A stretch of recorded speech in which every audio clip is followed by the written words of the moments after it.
Good morning, good lunch, wherever you are in our lovely country. I hope your day is going well so far.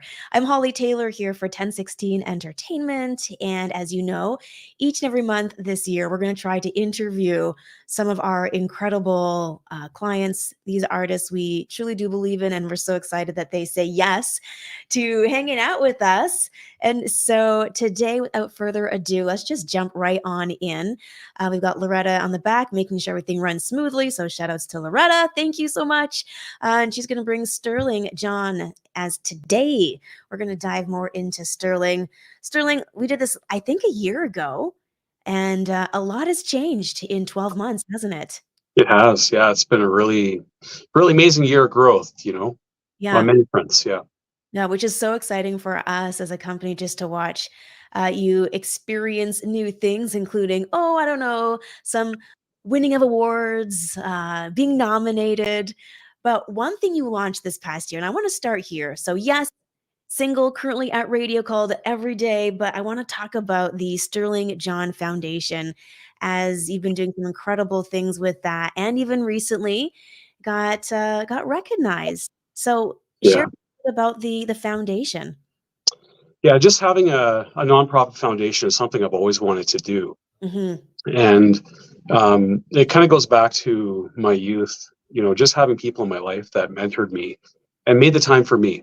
And yeah, so it's something that we just put forward. It was actually started 2 years ago, but the paperwork and the filing for a nonprofit, it takes a while. Yeah. Um, and we got it launched last year. So it was really cool because we were creating opportunities for youth from communities that don't necessarily have the same resources in them, and partnered up with Calgary Stampede and brought them down to Calgary and got them on the stage and recorded their first songs in the studio and just created a great opportunity for them.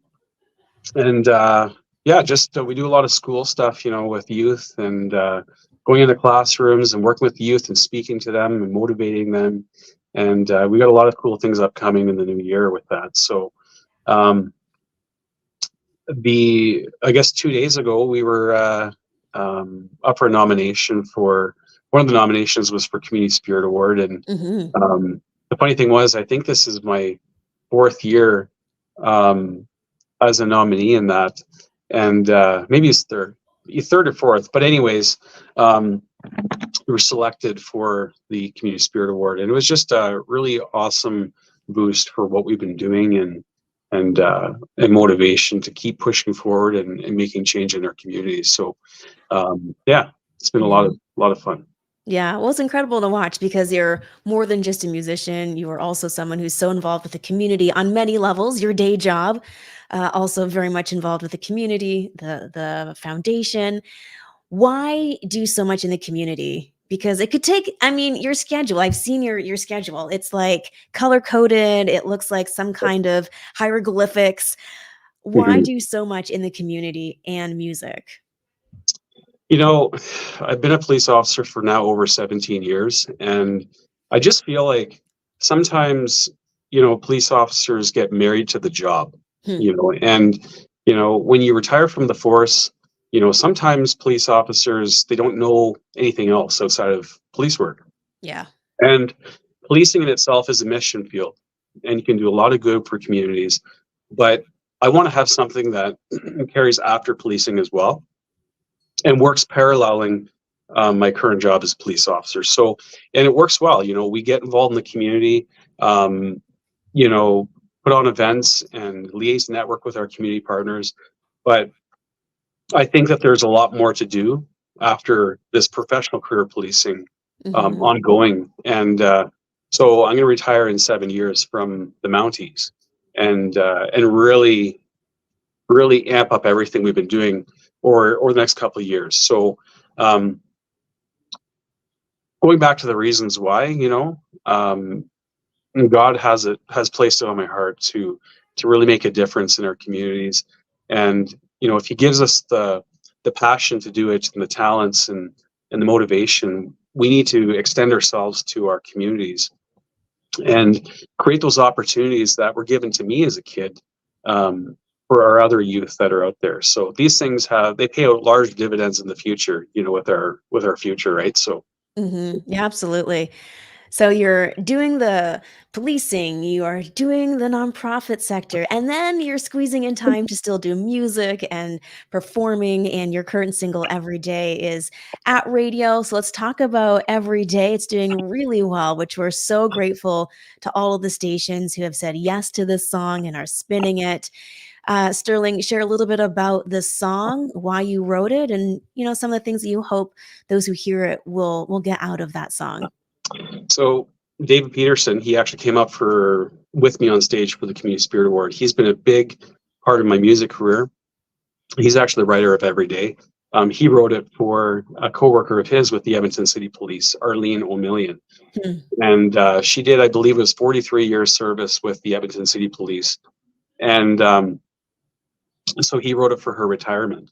And it really speaks to, the service that first responders give to their communities, but it has such an application to what we do every day to chase after our goals, right?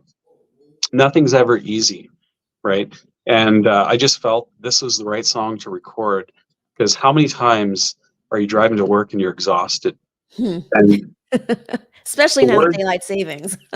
oh my goodness. Well, speaking of that, I worked nights the night before the CMAB Awards, and I was supposed to get off. And normally on daylight savings as shift worker, we get an extra hour. It's good for us because we spring forward, so we gain an hour. So it's after a shorter shift, except 10 minutes before the end of my shift, I got 2 domestic calls.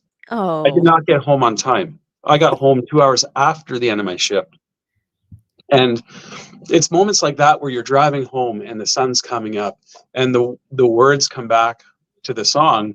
Those early mornings never did get easier, getting going long before the sun. And I think that it's such an applicable song to everything I've been doing with the foundation, with music. Like the words, I've been swimming upstream since God knows how long now, wonder when my time's going to come. And something I really want to always be mindful of is, what is our definition of success, right? So is it to get rich and famous? Not for me. It's to make a difference. And I think that, there's a lot of people that when they hear these words, they know it speaks to their current daily struggle, right?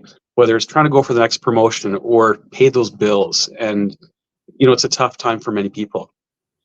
And I think the message with that is we just have to keep pushing on, because our day is going to come in a certain way.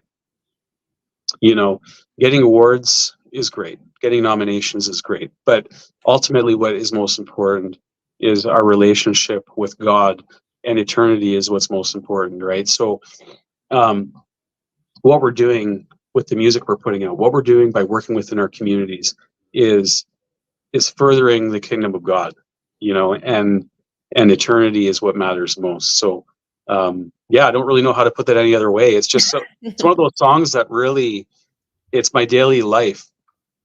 And sometimes I wonder, what is my future in music? Is it I mean, my dream would be to play alongside and open for Stephen Curtis Chapman, or Amy Grant, or those people who have succeeded in the 90s or in the 80s and stuff too. But I'm in this for wherever I'm meant to be, right? Where I'm supposed to be at. And I'm good with whatever the outcome is. Oh, that's so incredible, because it's so much about the things that we get to do with the platforms that we are given. And are we good stewards of those? And for you, you've been given a pretty big platform. And I actually have a question here from Johnny Rocket from Shine FM in Edmonton, because he was curious to know if you feel additional pressure being a Christian artist, but also Indigenous. And you are in both Christian industry and in country industry. So do those two quote unquote labels make you feel extra pressure, responsibility to be a certain way? There's 3 things that give me pressure: being a police officer, being a Christian artist, and being a country artist. Because there's a couple different things. So uh, Christian radio,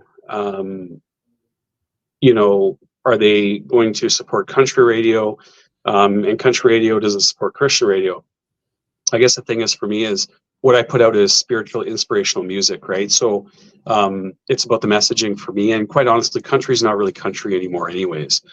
We put out Christian, contemporary spiritual music. So, so yeah, that is a juggling act. The other thing for me is being a police officer and working within Indigenous communities, because um, I wear the history of Canada, right? And I'm very mindful of that. Meanwhile, making a difference in our communities, sometimes it can be a bit of a wall Yeah. for me, because you have to build relationships within our communities. It's important. Um, Meanwhile, being thoughtful and understanding of the past history of Canada, right? Yeah. And I think that that gives people hope as well. But it is certainly a hurdle for me, because I'm an Indigenous police officer that wears the history of Canada in not necessarily always a good light, right? So these are three things that I certainly consider and think about. And all I can do is be me and do the best I can to be, you know, the brightest light I can be for our communities. And I hope that it gives some people light that had doubt. Yeah. There's a lot that you do carry between the RCMP Indigenous Christian Country, and you also wear a very large hat, and it has the label father on it. Mm, So you have the family responsibilities too, and we've started to see some of your daughter's music coming out as well. And so I'm yeah. just curious, with all the things going on for you, but also being a dad and trying to not just be the role model through the foundation, but at home, how has that part of your life been able to balance with the rest? We have so much stuff going on. Actually, I just found out like 15 minutes ago that Yasmin's charting at number 28 on the Canadian Indigenous Music Countdown with her first Amazing. song that she wrote. Um, you know what? I trust that everything it seems to work. You know, I have an additional hurdle I have to jump over next month, and it's an injury I sustained from work a couple years ago. It's progressively got worse with my shoulder, so I have to go under surgery, which is going to affect my guitar playing for half a year. Hmm. So I'm gonna have to rely on my band guys to pick up the slack for me, but at least I can sing, right? Yeah. But yeah, I'll be off work for half a year, um, and but it might give me additional time to really focus on what is the future plan of the foundation with Stirling John Music, and how can we network and liaise with our other people across Canada and the US. That's really what I have, a good plan, an action plan over those 6 months. So as for my daughter and son, it works, you know. Everything that I do for my daughter is outside of the foundation, because there's transparency. Hmm. There's no bias involved in that. So I don't have any programs for my daughter through the Youth Foundation, because I can be that mentor for her. Yeah. But I'm so proud of her, and she's such an amazing songwriter, and she's got such passion for what she's doing, and honestly, a great heart. So yeah, I'm really excited to see what's going to happen with her. Amazing. Well, there's lots happening within your family, within your career. I want to wish you all the best, and we're so excited for what this next 12 months has for you. Can you pinpoint maybe one thing that you're looking forward to most? Well, we have the Junos coming up, and Yes. the album "Where I Meant to Be" was nominated for in the Gospel Contemporary Album of the Year, among many other amazing artists that you're aware of and friends with, and it's just been an amazing year. That album was an important project for me, because um, it was kind of the mark of growth in my life, going through a lot of tough times over the last 11 years, and um, even recording and releasing music that wasn't necessarily where I was supposed to be at. Taking music out of Nashville and recording it, putting it out, and actually deleting some of it because it wasn't the right fit for me. It wasn't a true example of who I am as a person. And I think that getting into the music industry sometimes you grab darts and you throw them on a dartboard and you hope that something sticks. And sometimes when we do that, our heart's not in it for the right reason. Hmm.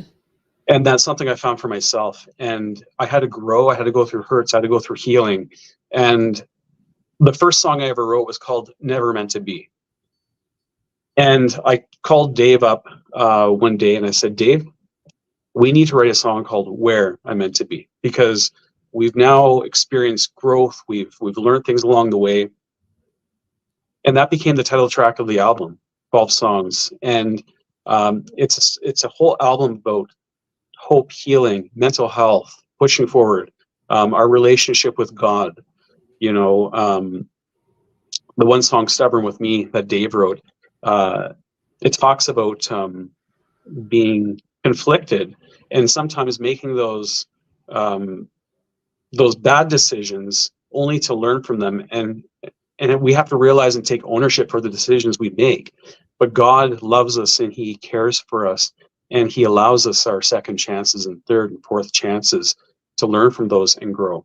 Mm-hmm. And that's what that song is about. And we rewrote Amazing Grace, you know, because it was so old and public domain, and put that as song number 12 of the album. So 12 songs, Juno nominated album now, and I'm just really excited. Regardless of what happens, I'm absolutely happy with the nomination. I wish everybody else who's nominated the very best as well. So Well, we wish you all the best in the next course of the year. Also, with the single again, Every Day, going for ads right now. If you've not checked it out, you can always go to 1016entertainment.com. If you have problems downloading or anything, make sure you reach out to us and we will get you hooked up. Sterling, thank you so much in the busy schedule that you have for taking time to connect with us. thanks so much, Holly. Of course. Okay, so Stirling John, yes, his single Every Day is going for ads. It's getting great play. Just a huge thank you to all of the stations who have said yes to it and are putting it into rotation. If you ever want to do interviews or anything for your station with Stirling John, make sure you reach out, let us know. And we're going to do this all over again, either towards the end of March or into April, probably into April. And we'll highlight another one of our incredible artists. So thank you guys for being a part of today. And we will see you again very soon.